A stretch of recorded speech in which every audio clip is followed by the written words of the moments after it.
What are you doing on Tuesday the 26th of September 2023? Because myself and Francesca Amber are coming to the Barbican Hall in London. Our event is called One Night Stand, and this one night event is all going to be about manifestation, crystal healing, and ridding your limiting beliefs to help you achieve your goals.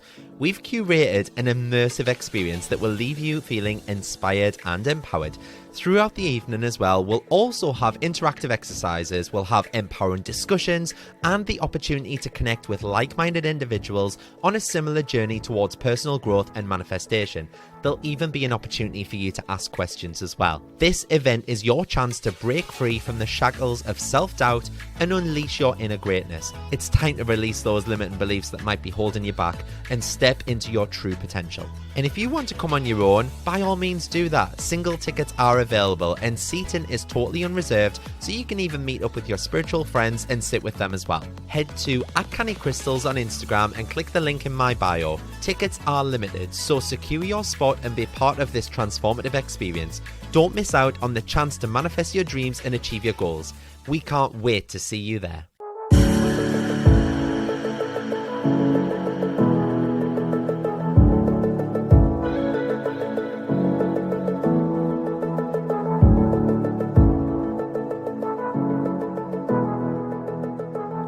Hi guys, how are you all?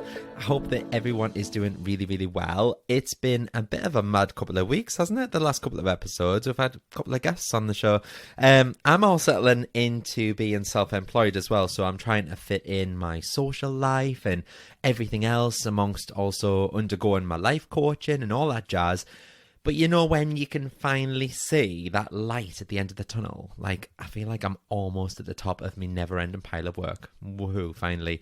But yeah, I want to talk about a couple of things this episode. So I'm going to talk you through something that I get asked about pretty much all the time. Like, what my morning routine ritual looks like, how I set myself up for a successful day. And I'm going to go into great detail about it as well. Don't worry. I'm not going to talk about like my pajamas or anything like that. But I thought, well, I get asked about this all the time, so I might as well share it with you and let you know what I do. And then people can stop asking. But yeah, anyway, I want to share all that with you. But I also want to share with you something that happened to me last week, just to break down the mental health stigma once again.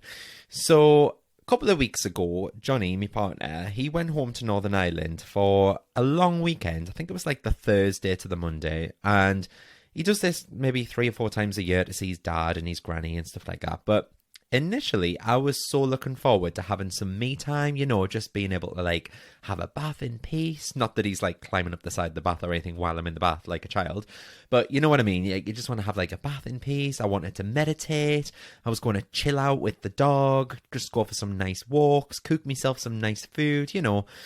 Anyway, I'd been to the gym on the Saturday morning and I'd had like a really, really good workout. I was feeling pumped. I was raring to go for the weekend ahead. And I got home and I just had this wall of feeling flat almost, like wash over me. And it hit us like a ton of bricks. Like, I poured myself a drink. I don't even usually drink in the house unless I'm going out. But the sun was out. I sat in the back garden. I had my glass of a blue raspberry vodka. It's my new tipple. And I just sat there in the back garden with a book. And I was reading away. And I put my happy playlist on my headphones. I just couldn't like shake the negativity inside of us. So I came in, I cleaned around the house, I ran myself a bath, I played on my PlayStation. What else did I do? You know, just doing things to try and cheer us up, but nothing was cheering us up.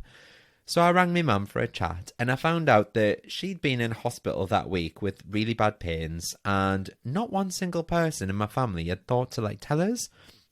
I felt a bit crap about that. So spoke to a few of my friends to see if they wanted to do anything, but with it being last minute and with it being sunny, everyone was already like either out doing something or they had plans to do that night. The weather was lush, like why wouldn't they have plans? Do you know what I mean? It was just me that hadn't made plans because I thought I want to be on my own. That's what the universe delivered. I'm on my own. You know when you just feel really, really fucking alone? The more I thought about it, the more I went into overdrive. Like, I was just thinking, why do I only have 5 friends? Why are they all doing things and I'm not?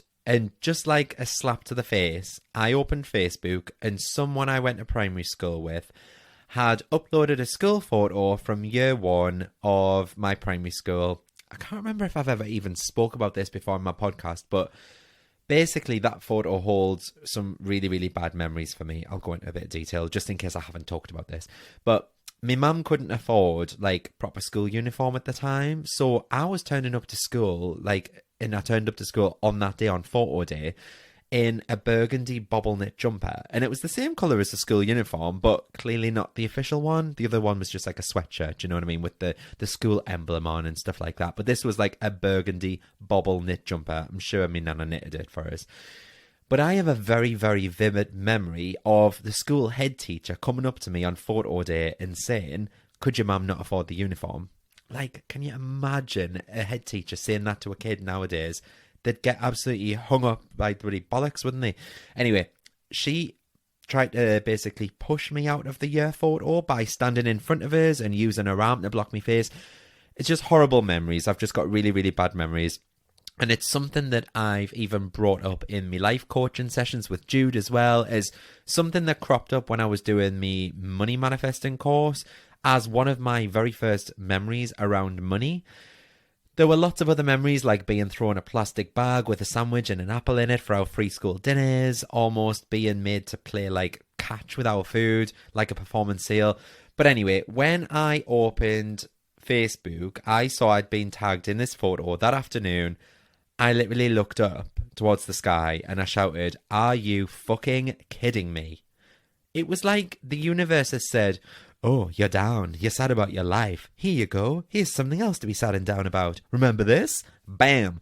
And then put that photo up. Like, why would I want to see that? Someone tagged us in it and it came up and I just started crying.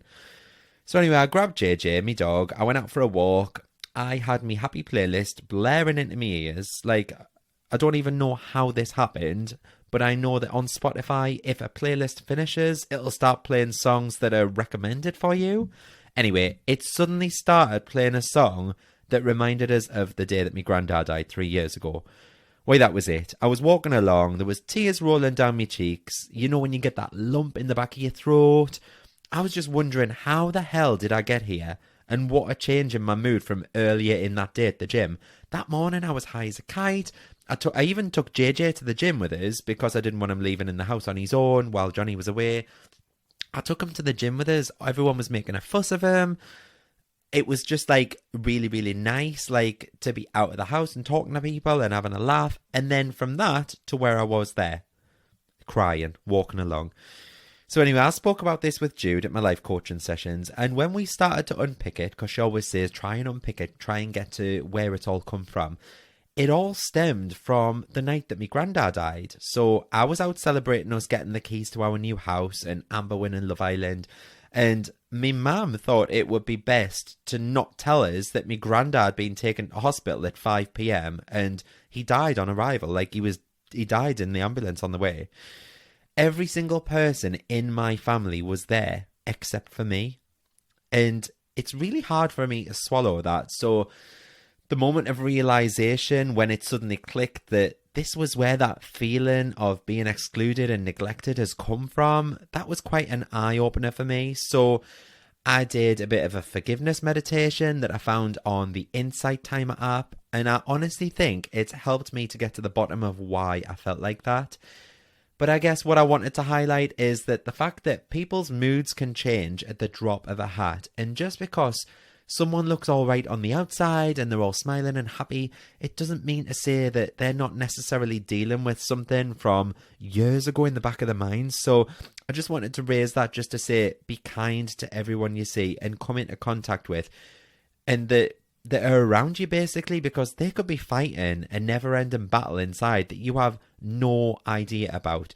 And obviously I've spoke about this on the show before, but there's such a big link between poor mental health and not being able to manifest as well. So when we're stuck in that rut and that negative cycle of bad negative energy, we're unable to manifest anything. We're not in the right headspace. We're not in the right vibrational alignment.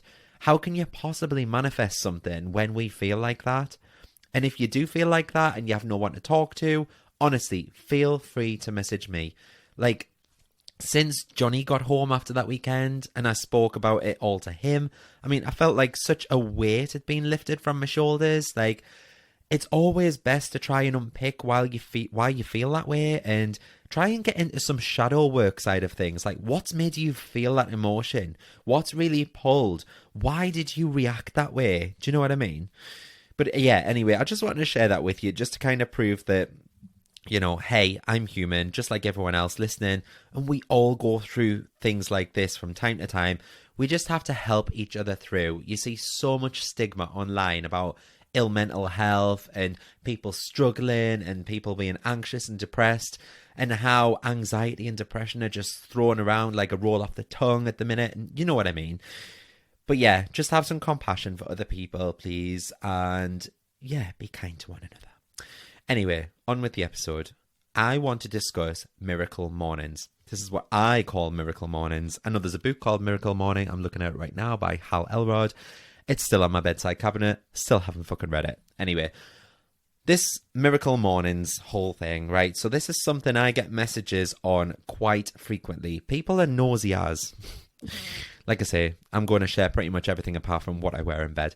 But everyone seems to want to know what my morning ritual, my morning routine, whatever you want to call it, they want to know what it consists of and how they can have a benefit or a disadvantage to the rest of my day. Okay, so here we are. So think about you, for example. Are you an early riser? Or does pulling an all-nighter sound more like your thing? Well, we're all different when it comes to that. You know that. So I usually get up about 7 a.m, whereas Johnny is so different every day of the week. Like, if he's going to the gym that morning, he's usually up and away by 6 o'clock. Whereas if he's having a day off, he won't even like get out of bed until about 8:30. We're all known to function differently at different times of the day. And I'm not saying that what I do is right. I'm just going to give you all a bit of information on what I actually do. So, like I say, we all rise at different times. It doesn't really matter. But one thing is for certain, your morning routine matters, okay? It sets the tone for the rest of the day. It plays such a vital role in the way that things pan out. I can't even begin to describe. Like, if you started journaling, for example, and you had a fucking amazing day, if you look back, I bet any money it was one of the days that you got up and you felt so energized to get on with things, and it wasn't the day that you stubbed your toe. Do you know what I mean? But anyway, for the longest time, it's been thought that waking up early, or more precisely like at the crack of dawn, was a surefire way of getting richer and more successful. The logic just being that you wake up early, you get more time for yourself, you end up becoming more productive, and it all goes a great way in solving time management issues. But what needs to be factored in is that just by waking up early won't promise to do much for you. What really helps is that taking action and making the most of that time, being productive in that time. And what really helps in the long haul is sticking to a routine that works in your favor. Like I say, every single person is different. You want to find a routine that works for you and your family. A great start to the morning obviously leads to better efficiency. It leads to an instant boost in your mood, and it'll enhance your cognitive ability. So the trick is to plan your day in accordance to what your goals actually are.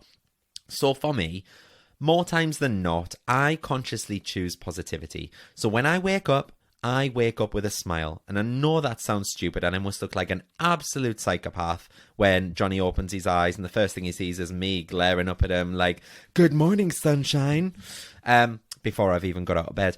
But before I do get out of bed, I make myself smile, and I do this really like Cheshire Cat smile, like a really wide and really over-exaggerated smile.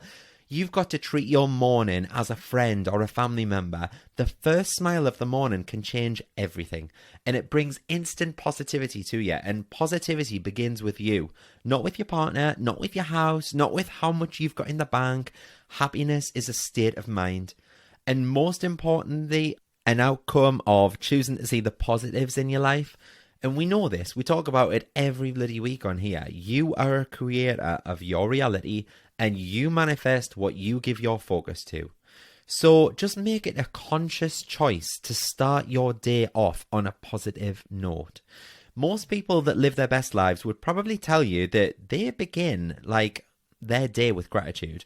I've spoke about this before, it's no secret, but I keep a gratitude journal by my bedside. It also helps me on a daily basis, okay? I write down a few things that keep me going on a daily basis, and it's a great way to kickstart your day on a great note. So what I do after I've got up and I've smiled away at myself, I write in my journal. I usually sit upright and I meditate in my bed. Obviously, the benefits of meditation can't be stressed enough. I get started by sitting in silence and I just start to express gratitude to the universe for a beautiful day ahead. So I'm preempting what's going to happen. Then I'm grateful for things that have happened, like I'm alive. I've actually woke up with a roof over my head. I'm grateful that I slept through the night unharmed. And I know all of this sounds very mad, and it might just seem like stuff that we all take for granted, but there's people on the street that don't get to sleep in a very nice bed. Like, they'll be slept on the floor. Do you know what I mean? Like, they don't have a roof over their head. They live in fear of being attacked through the night. We are so privileged. If you're listening to this podcast now, I dare bet you've got a house over your head. You've got clothes. You sleep in a bed. Yeah? We are so privileged. We need to get grateful and feel that gratitude inside of us. And I do that every single morning when I wake up. Then I go ahead and I visualize how I want to spend my energy that day. And this is really, really important. So I meditate on getting what I really want. So remember, your brain learns to process what you want the brain to process. For example, the brain isn't just biased to your wants and don't wants. It picks up frequencies, it picks up messages, and it takes literally what's being directed, and it's very, very literal. So if you're visualizing, I don't want X, Y, and Z, all it hears is X, Y, and Z. So if you say, oh my God, I hope it doesn't rain today, of course, the universe is going to deliver. It's going to say, here you go, here's the rain, and it'll send you that. So instead, talk about what you do want. Try and train your mind to get what you want, and the best time to do this is first thing in the morning. Meditation is also well known to calm your nerves. It makes you a lot more focused. It keeps your mind in control. It's one of the best ways to get healthy, both inside and out. So I would always recommend even just a couple of minutes. And I tend to set my timer for 3 to 5 minutes. I find that sometimes if I do close my eyes when I've just woke up, I fall back asleep. So that's why I tend to sit up. I have a big drink of water first just to try and get myself out of that sleepy mood. And that's why I set my timer for 3 to 5 minutes. It doesn't have to be a long period of time. Like I say, 3 to 5 minutes every single day, sharp mounts up, and you will see the difference. And that's something else I do every morning as well. So not only do I do all that, I drink. So it's all about hydration. I drink a glass of lukewarm water with my daily vitamins before having my morning tea. And doing this regularly is known to improve your immune system. So throughout my day, I like to make sure that I've drank at least 2 litres. And this is the best way to kickstart that. Hydration isn't restricted to just water intake. Like, Johnny makes smoothies and healthy homemade shakes all the time, and these are a great source for hydration as well. Fruits are mainly made up of water. We as human beings are mainly made up of water. We need to replenish that water. We've sweated it all out through the night. You need to do something first thing in the morning and hydrate, okay? It's absolutely no surprise to any of us that eating fruits and a healthy, wholesome diet consisting of grains and veggies, that also plays a pivotal part in your overall well-being. So keeping hydrated also keeps your hunger pangs at bay. And when you think that you're hungry, sometimes you're just dehydrated. So start your day with lots of hydration. Have you ever woke up and, like, first thing in the morning, for example, and you're like, oh my God, my mouth is so dry, and like you feel groggy and you've got a headache and almost like you're hungover, but you're not, you just think that you're tired? That's mainly because you've sweated through the night and you've lost that hydration. It's mad. You can get migraines and headaches just from lack of salt and lack of water within your body. So just having a glass of water first thing in the morning really, really does kickstart your day. So then when I've managed to pull myself out of bed, I do a bit of light exercise, and I mean very, very friggin' light, okay? So 15, 20 minutes, and I know you might be thinking, bloody hell, Mad, I've just woke up and you're expecting me to do burpees? Not at all. When I say light, I mean light. Like, the power of working out cannot be stressed enough. It just gets your body going, okay? It's not just about having a fitter body. This is just to get your body going. Working out for that 15-20 minutes on the whole makes such a world of difference to your overall well-being. It gets the endorphins going. It gets your body, like, moving. Do you know what I mean? Like, first thing on the morning, it's your body's quite, like, seized up. It's been lay solid for 6, 7, 8 hours sometimes. It's not something that I used to do before the first lockdown. It's just something that I've incorporated to make me feel better about myself. So I literally go onto YouTube and I'll type in something like 15 minutes soft yoga. And I mean like soft, light. But just choose a form of workout that works well for your schedule. Even if it's just something like aerobics, like the yoga that I do, it's maybe about 4 or 5 poses.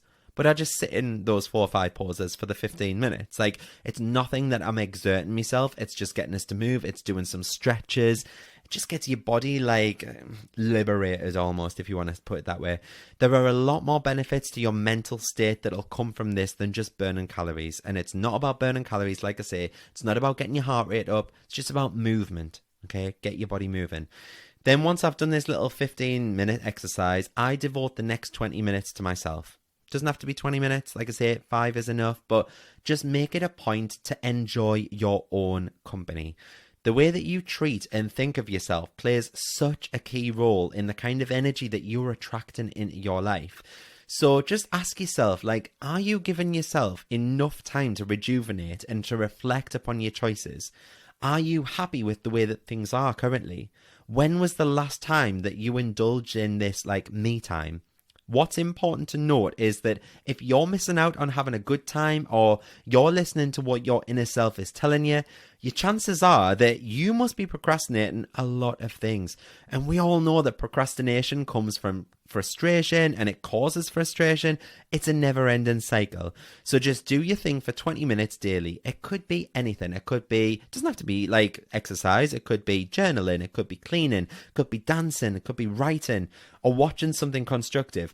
I'm not saying use that 20 minutes to scroll Facebook or TikTok. That's a bit counterproductive, and it's pretty much what I used to do because you feel like then you've wasted that 20 minutes. But dude, like 20 minutes a morning for you. Do something for you. 20 minutes of free time can make the world of a difference to the way that you look at things. It can change your life, and it can change the way that people look at you as well. So all of that takes me about an hour on average.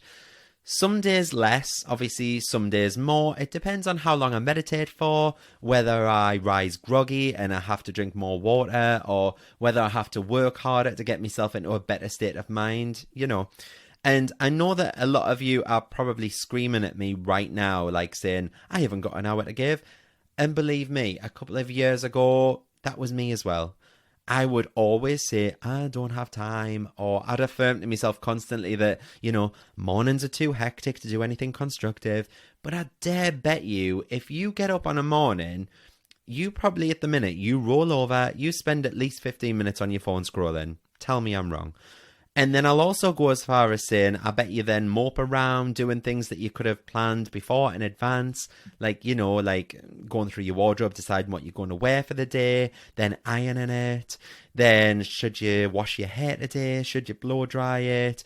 Do you know what I mean? And it's like, that's what I do the night before. I plan tomorrow in advance. So what I'm kind of getting at is that the miracle morning starts the night before.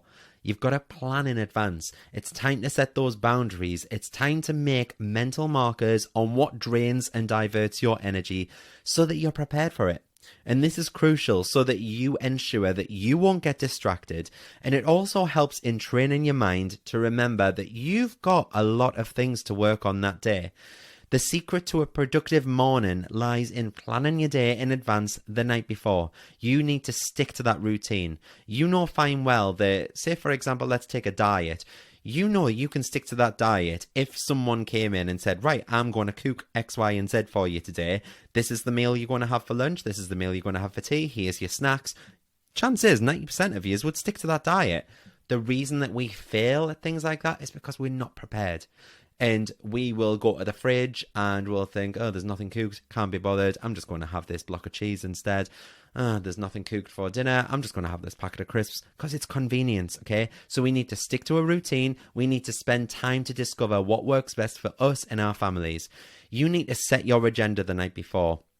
Like, are you someone like me who has a to-do list? If not, it's time to begin to create one, since it could get a little stressful to set aside considerable time to write out a plan of action for the day. The best way to get started is by planning to set your tasks beforehand. This is no biggie. Most of you might be like saying, well, I do this already, Martin. This is no like miracle morning. But you just need to make a list of what works best for you. This works different for every single person. I also read through my next day's list just to affirm every night before going to bed that I'll be able to tick off all the pointers on my to-do list for the next day. And I'll just like say like affirmations to myself in bed, like tomorrow is going to be a good day. Tomorrow we're going to make X, Y, and Z on sales. Tomorrow I'm going to be really, really productive and going to be super happy. Do you know what I mean? And it just puts you in a better state of mind. And just slightly going back to touch on procrastination there, it's something that I've dealt with for years. So just from being unorganized and overthinking things, the reason could often be poor planning skills. But I know that experts suggest that people often find reasons for procrastination when they forget to structure their time effectively.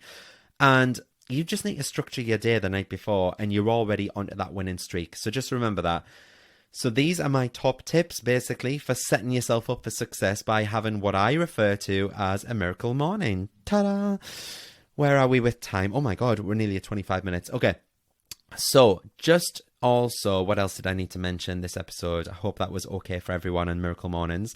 If you do have any other questions, feel free to message me. But just to fill you in and fill up the last few minutes of this episode. Oh yeah, I wanted to mention a couple of weeks ago, just something that I did in my morning routine.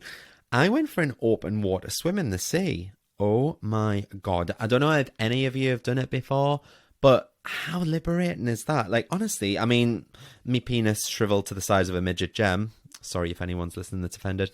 And I couldn't feel me fingers or me toes.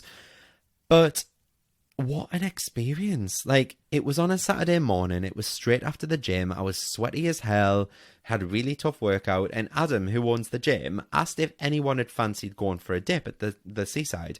So obviously, by the way, I always say seaside. I barely ever say beach. And it's weird because some people are like, what's the seaside? It's the beach. But I jumped at the chance because I've always wanted to go, but I've never had anyone to go with. So you might have seen this on my Instagram story if you follow us. But me and 7 other lads from the gym, we drove up to Blythe Seaside. It's here in Newcastle. And we got our kits off and we ran into the sea. And I think in my head that I must have lasted for about 4 or 5 minutes, but in reality, I think I was probably in and out in 30 seconds. It was Baltic. Like, I can't even begin to explain how cold it was. But I know the cold has such a powerful impact on your body, and I'm actually going to do an upcoming episode about this. Let me write this down, because I'm currently reading Wim Hof's book, you know, The Iceman. If you've never heard of Wim Hof, like, go and Google him. It's Wimhof. He's actually got a show on channel, I think it's BBC One at the minute, here in the UK, with Holly Willoughby and Lee Mack, called Freeze the Fear. But yeah, it's all about breathing techniques and what we can do when we put our mind to it and face things like the cold. Obviously, don't go for an open water swim on your own. It can really, really take your breath away. And it can leave you in a state of shock as well. Like, always make sure that you're with someone. But the benefits that I felt for the rest of the day were absolutely insane. Like, I felt so alive. I felt so full of energy, despite not even having had like my breakfast. And I'd just trained in the gym. I should have been drained. But there I was, running around on the beach in just a pair of shorts, screaming, laughing. It was amazing. But yeah, I'm going to leave it there, and I'll do some more talking about this on another episode, because it really is fascinating, the benefits that it can have on your body. And once I've read Wim Hof's book, I'll be able to debrief a bit more on, you know, kind of breathing techniques and what actually the cold does for your body. And then just one last other thing as well. I've been manifesting for so long. trying to get someone who lives nearby to me who does Reiki, reflexology, massage, head massage, Thai massage. And obviously I've had Josie on the show before, and Josie does like sports massage, she does Indian head massage and stuff like that, but she doesn't do Reiki and she doesn't do reflexology. And I've just been trying to manifest someone really local to us, and every time I've gone on Google, there's never been like anyone nearby or anything like that, so I have looked before. And then I don't know why, but at the weekend, I thought, I need some Reiki. I feel like I've got a lot of blocked energy at the minute. I'm going to go and have a Reiki session next week. And I just went on Google and I just typed in Reiki near me. And straight away, the top of my street, there is a woman who does Reiki, reflexology, massage, head massage, Thai massage. She's called Andrea. I'm going to see her next Wednesday. She runs workshops on like different like new moon workshops, full moon workshops, manifesting workshops. She does all of this from this little hut in a garden. I was absolutely gobsmacked. Anyway, I'm going to go and see her on Wednesday, so next week's episode I'll have something to debrief on again. But yeah, in the meantime, right, I'm going to go anyway because I'm rambling on. We're nearly at 30 minutes, but you can DM me on TikTok or Instagram if you have any questions. I'm at Canny Crystals, or you can message me on my personal, which is at Mark Tweedy. Even feel free to message me on the chat function on my website, cannycrystals.co.uk, if you're that bored. I hope that you enjoyed another episode of me rambling on. Have a beautiful week, and I'll see you all again next Friday for a special Jubilee episode of Canny Crystals, the podcast. There'll be nothing special about it, just to put that out there as a caveat. It's just another Friday, isn't it? But anyway, see you next Friday. Bye!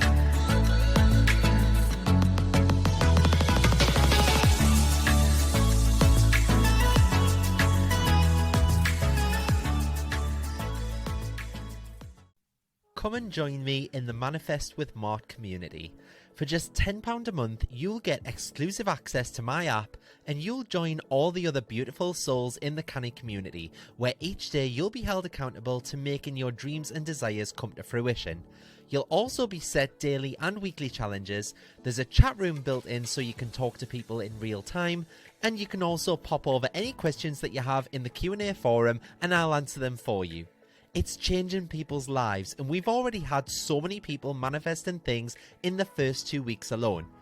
Each new moon, I'll also be going live within the group on a face-to-face video to help you get the most out of the lunar cycles, as well as answer any burning questions that you have. And these live meetups are so powerful, and everyone in the group has had nothing but praise for the safe space that we share. There are very limited spaces for this community, however, just to ensure that I can place my focus on you and nurture you into the ultimate manifester. So if you'd like a spot, please be quick and reserve your seat now. Head to cannycrystalsacademy.co.uk and choose the Manifest with Mart option, where you can get instant access, and what's more, you'll also get access to all of the past recordings and chats too. Join now and start living the life of your dreams.